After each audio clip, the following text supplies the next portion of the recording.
Beloved, welcome to Sunday's Talk. Thank you for joining me. Thank you for giving yourself this moment to pause, to breathe, to simply be here. Whether you're watching this in your car, in your living room, or at your kitchen table. Late night when the day has already taken so much from you. I want you to know this. I see you. I see the part of you that is tired, the part of you that is hopeful, the part of you that is still wanting to figure it out and yet and still choosing to show up anyway. Beloved, this space is for you, for your healing, your transformation, and your self-discovery.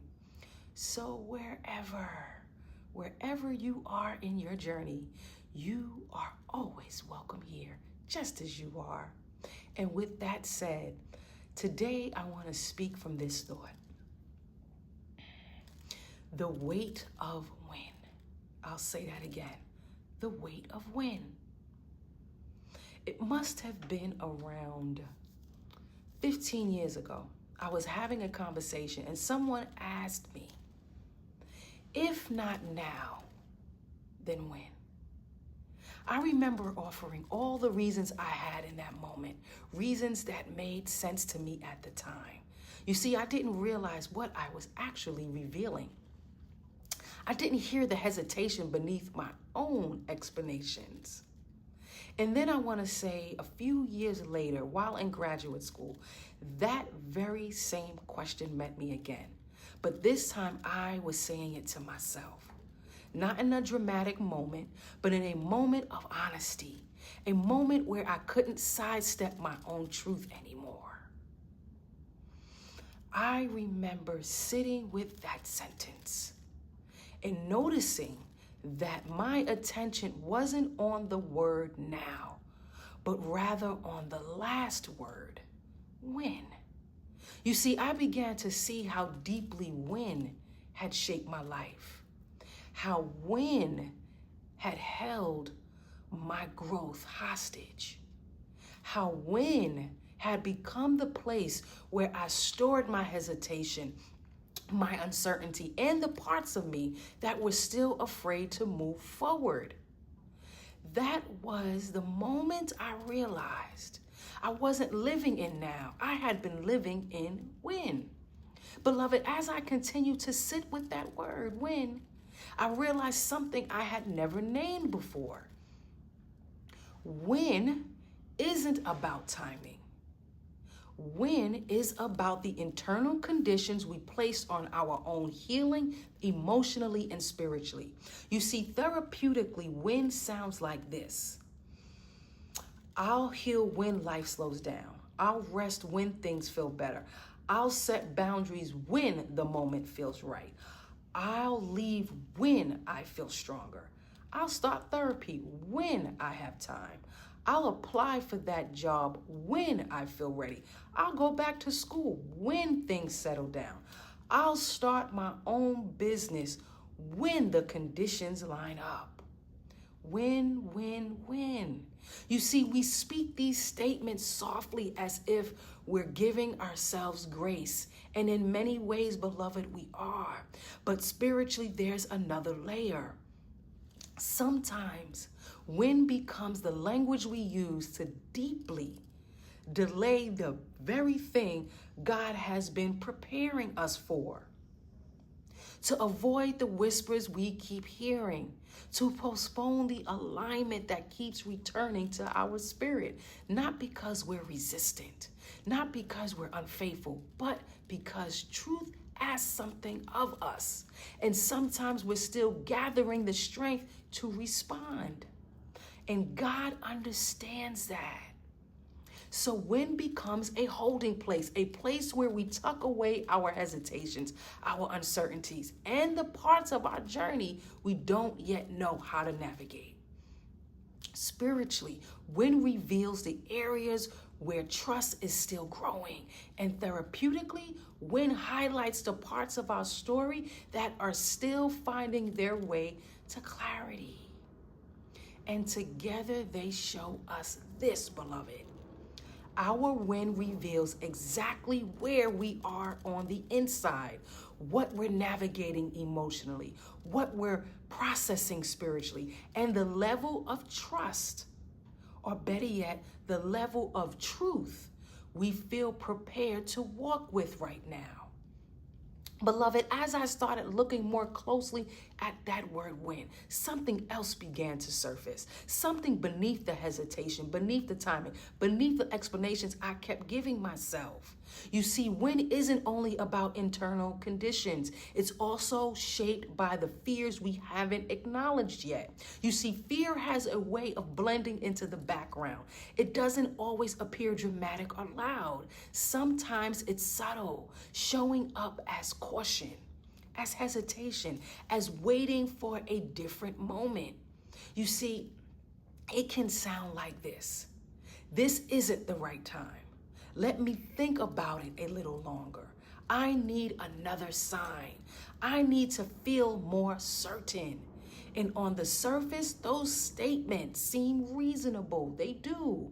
But when you pay close attention to what's happening within, you begin to realize this isn't timing. This is fear asking for more time. I'll say that again. This isn't timing. This is fear asking for more time. You see, fear often hides behind logic, behind planning, behind overthinking, behind the belief that we need to be a different version of ourselves before we take the next step. And spiritually, this teaches us something very important. We're not postponing because we lack desire. We're postponing because the next step requires a level of trust we're still learning how to walk in.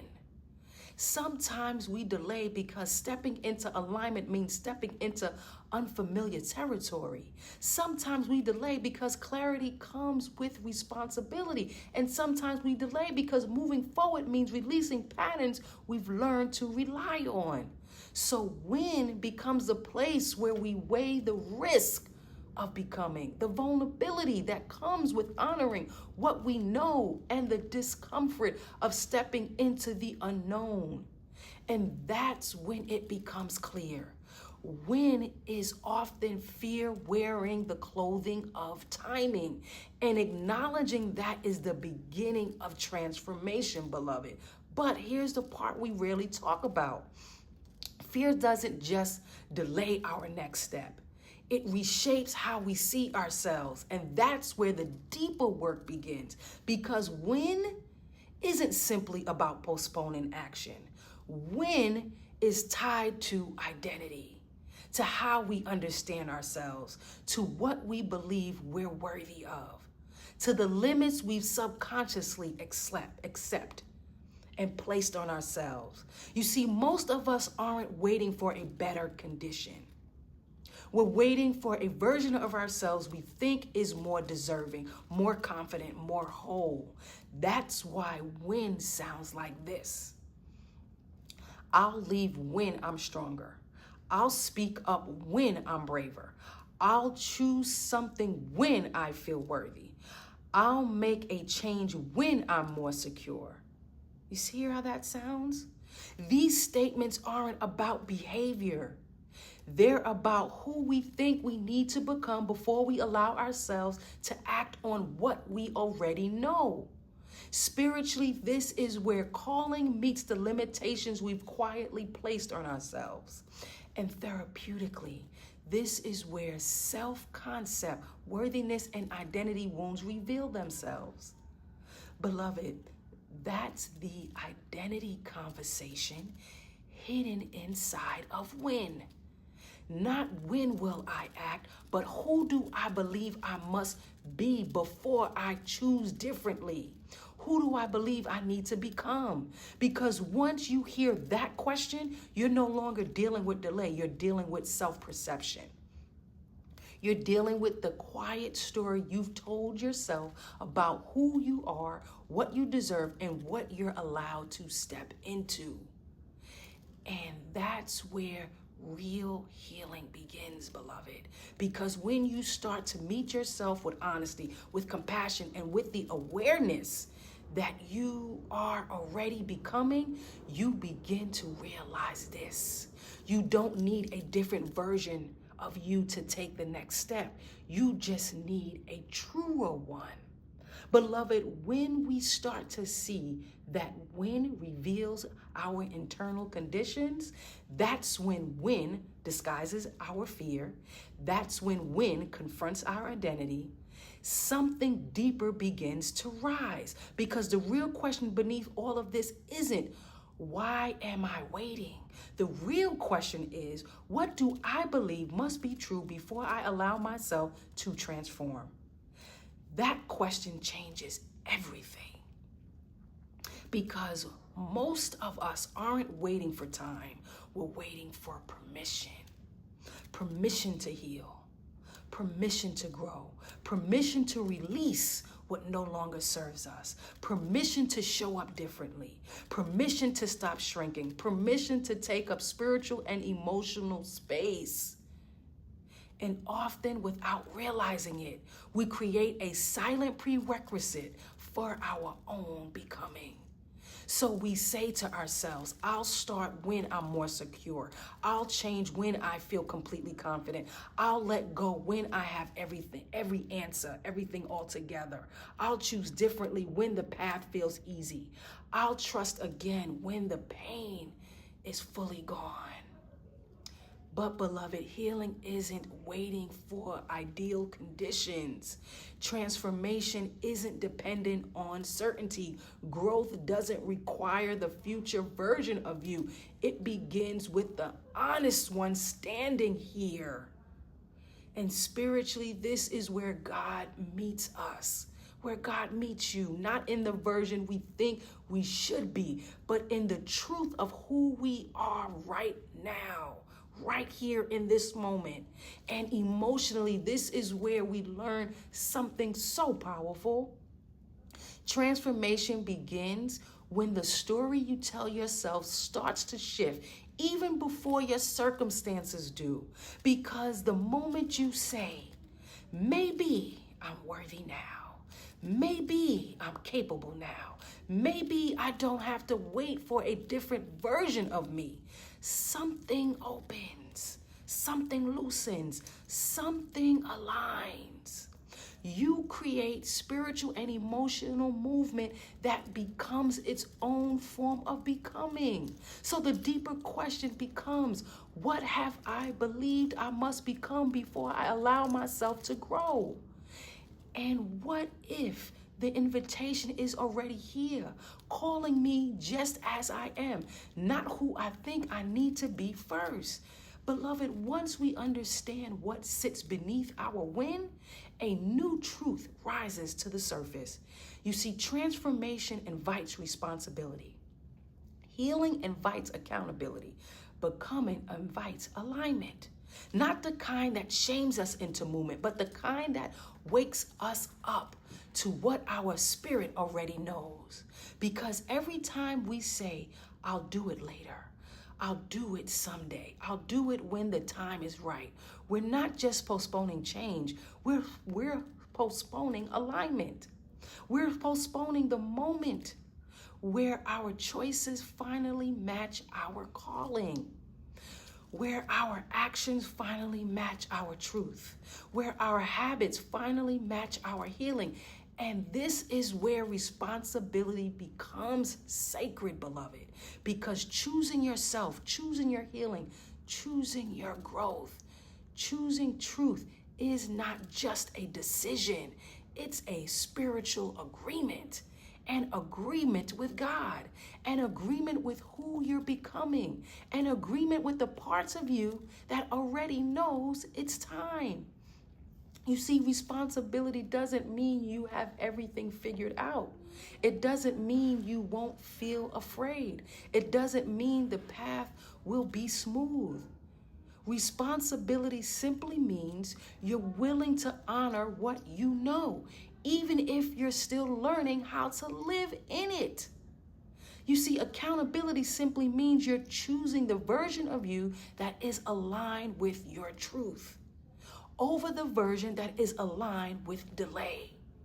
And alignment simply means you're choosing now over the shelter of when. And beloved, that is where transformation begins and becomes real.